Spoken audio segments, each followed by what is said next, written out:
They're called rare diseases. In the US and Europe, 60 million are affected.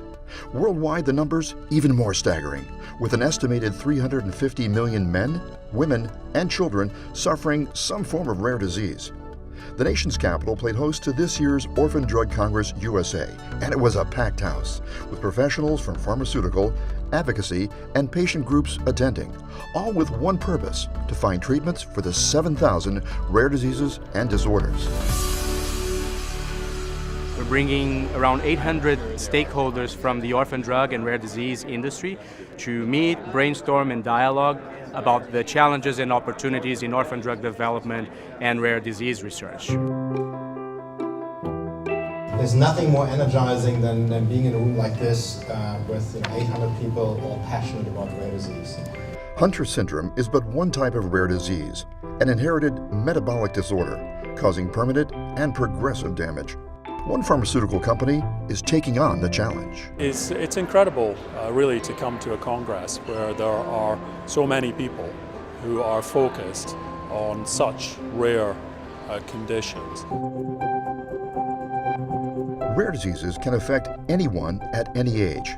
Nearly half of all people affected by rare disease are children, and 30% won't live to see their 5th birthday.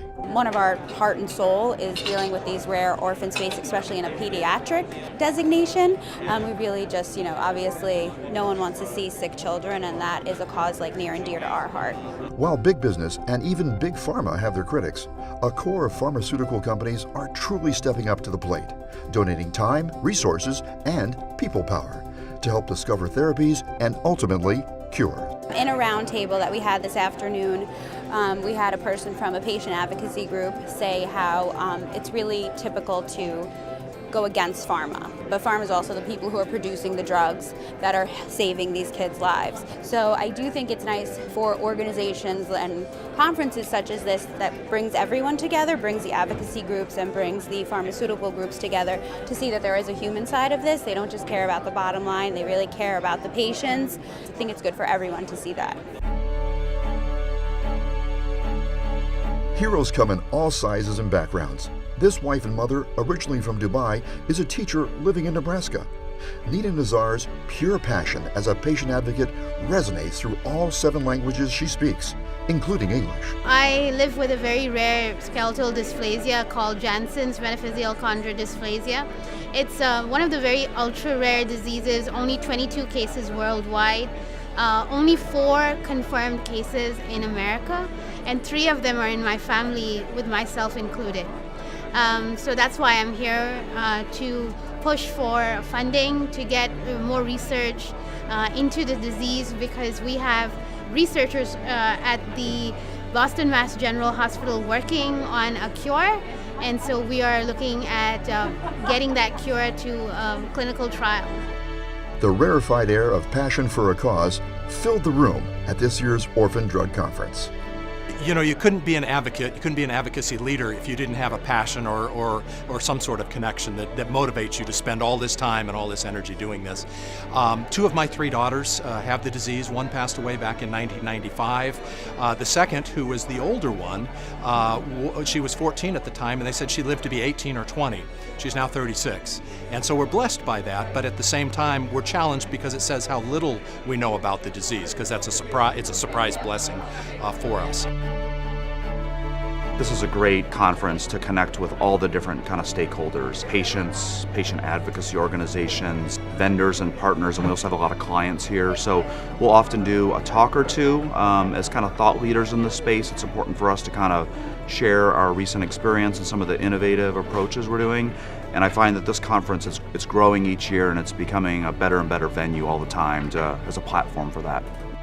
Patient portals on the World Wide Web are making for better patient-based management. We're here to explain how digital can support patients who have rare diseases. Patients who have rare diseases have additional unique challenges beyond other chronic conditions, and digital offers some advantages in helping what we do, which is personalized patient engagement and support. It was hard to find anyone who didn't have a personal story to share. It's what makes this conference so special. My sister was diagnosed with pulmonary hypertension 18 years ago. They told her she was 28 years old, and they told her she wasn't going to live to see her 30th birthday. And yesterday was her birthday. She turned 47. She's alive because of the Pulmonary Hypertension Association driving research. There are now 14 therapies for pulmonary hypertension. Pulmonary Hypertension Association would not exist if it wasn't for the National Organization of Rare Disorders.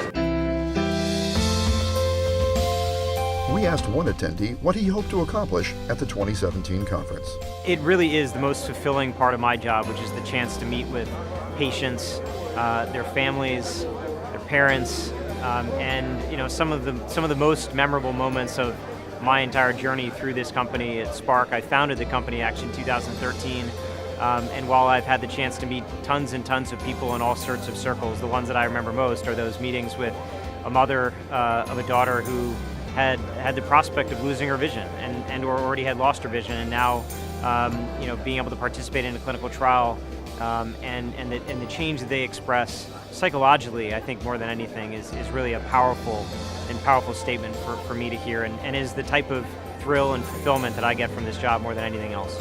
And that's why we do what we do. That's why we're in this industry, is we really care about the patients, and we just want to see the ability to improve lives. Absolutely.